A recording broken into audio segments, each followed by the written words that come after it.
Some of the most horrific monsters in human history do not hide in dark alleys. They do not wear torn clothes, and they do not carry bloody knives. Sometimes, the most terrifying monsters wear silk dresses. They drink expensive wine. They donate to charities, and they smile at you in the street.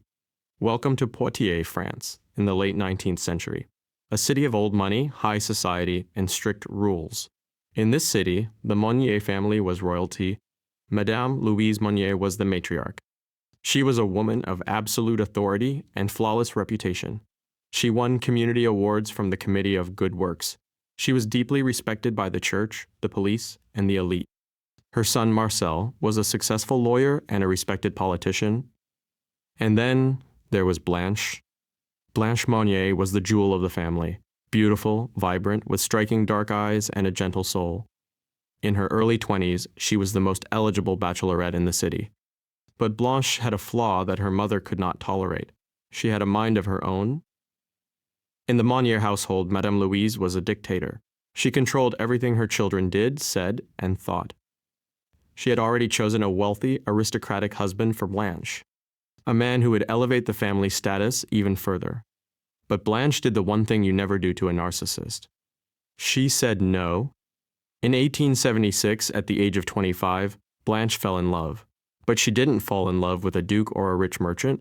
She fell in love with an older Republican lawyer, a man who had no vast fortune, no noble title, and a political stance that Madame Monnier found completely disgusting. The mother demanded that Blanche end the relationship immediately. She screamed. She threatened. She told her daughter that a Monnier would never marry a peasant. But Blanche, fueled by love and a desperate desire for freedom, refused. She told her mother she would marry the man she loved, no matter the cost. She didn't know that the cost would be her entire existence. Madame Monnier realized she was losing control. And for a woman obsessed with public image, having a disobedient daughter running off with a poor lawyer was a scandal she would not survive. So, she made a cold, calculated, and deeply psychopathic decision. If Blanche wouldn't obey, Blanche would simply cease to exist. One evening in 1876, Madame Monnier, with the active help of her son Marcel, grabbed the 25-year-old girl. They dragged her up the grand staircase of their beautiful mansion, past the elegant portraits, past the expensive rugs, up, into the tight, suffocating space of the attic. They threw her into a tiny room. They walked over to the windows. They closed the thick wooden shutters. And then, they took a hammer and nails. They nailed the shutters closed. They drew the thick, heavy curtains. They walked out of the room, and they turned the key in the lock. Downstairs, Madame Monnier put on a black dress. She and Marcel went out into the city and told their friends, their family, and the police a tragic story. They said poor Blanche had gone mad, or perhaps she had run away, or perhaps she had died suddenly. The lies changed, but the result was the same.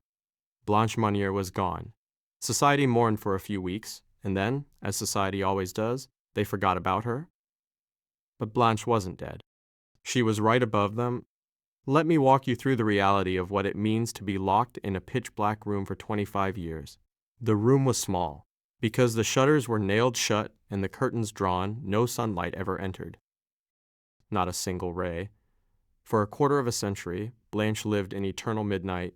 She was stripped of her clothes, kept entirely naked. She was never allowed to leave the room, not for fresh air, not to stretch her legs, and not to use a toilet. For 9,000 days, she was forced to relieve herself exactly where she slept. The floor slowly transformed from wood into a thick, putrid crust of human feces, urine, rotting food scraps, and mold. Her mother fed her only the leftovers from her lavish dinner parties.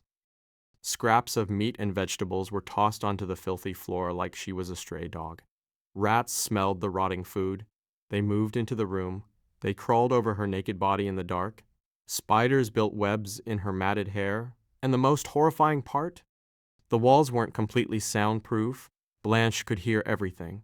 She could hear the clinking of crystal glasses downstairs. She could hear the piano playing. She could hear her mother laughing with the wealthy elite of Poitiers. She could hear her brother Marcel living a full life. He got married. He had children. He wrote books. He became a respected magistrate. All while his sister slowly lost her mind, sitting in her own excrement just a few feet above his head. Over the years, the lawyer Blanche loved passed away. The world outside changed. The 19th century bled into the 20th century. Telephones were invented. Cars began driving on the streets, and Blanche just sat there, rotting. Decades passed. The secret was perfectly kept. Until May 23, 1901, the Attorney General of Paris received an anonymous letter. To this day, nobody knows exactly who wrote it. Some say it was a servant who could no longer bear the guilt. Some say it was Marcel's wife. The letter was brief, but it carried the weight of a nightmare.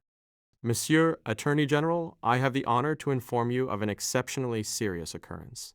I speak of a spinster who is locked up in Madame Monnier's house, half-starved and living on a putrid litter for the past 25 years.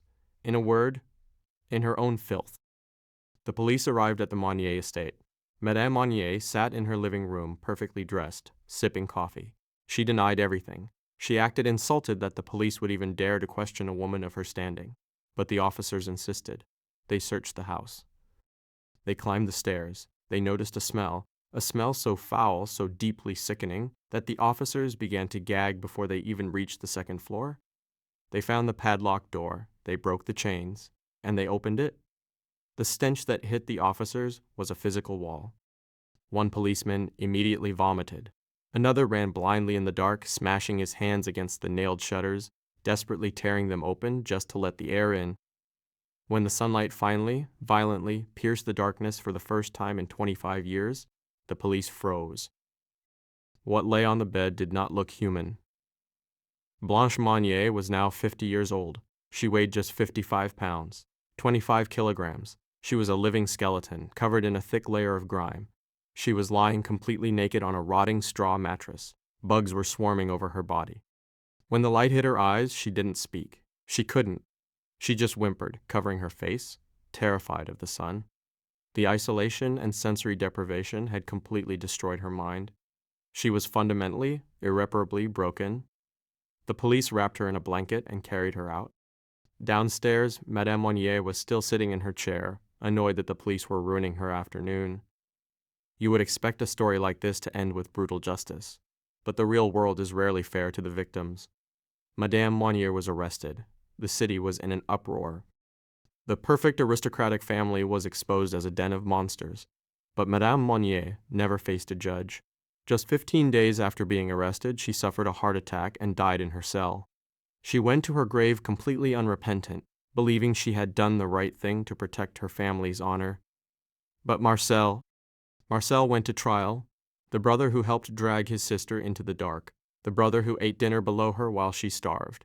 His defense in court was a masterclass in sociopathic manipulation. He argued that he never physically beat her. He argued that the door was locked. But if Blanche had really wanted to leave, she could have promised to be a good girl and stop loving that lawyer. He blamed the victim. And because the laws in France at the time did not explicitly cover the crime of failing to rescue someone in your own home, Marcel was acquitted. He walked out of the courtroom a free man. He took his inheritance, and he moved away to a quiet estate to live out the rest of his life in peace. And what about Blanche? She was taken to a psychiatric hospital in Blois. The nurses bathed her, they fed her, they showed her kindness. But you cannot undo 25 years of darkness. Her mind was gone. She suffered from severe schizophrenia, coprophilia, and an absolute terror of loud noises. She spent the next 12 years of her life in the hospital, staring blankly at the walls, occasionally mumbling about the lawyer she had loved when she was young. She died in 1913. This is the terrifying reality of human nature. We look for monsters under our beds. We look for ghosts in abandoned houses. We warn our children about the dangerous strangers lurking in the dark alleys. But we forget. The most dangerous place in the world is not the dark alley. The most dangerous place in the world is behind the closed doors of a perfect family. The next time you lock your front door to keep the monsters out, remember Blanche Monnier, because sometimes the monster isn't outside trying to get in. Sometimes the monster is sitting at your dinner table, and they are the ones holding the key.